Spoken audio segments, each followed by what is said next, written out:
خرافات في علم الولادات. هل لو انا حامل ينفع اروح الجيم او اجري على التريد ميل او اجري في التريك؟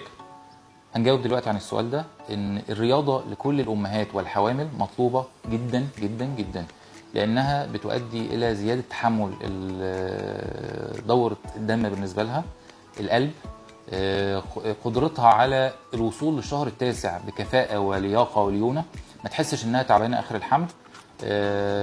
الحركه والرياضه مهمه جدا طول الحمل. ايه مفهوم بقى الحركه والرياضه اللي نعمله؟ المشي مهم جدا لمده تلت ساعه او نص ساعه يوميا. التمارين الكارديو ممكن نعملها، ولكن ما يبقاش فيها ضغط او تمارين بطن او حزق. اي تمارين في حزق ده طبعا مرفوض. ما نشيلش اوزان تقيله.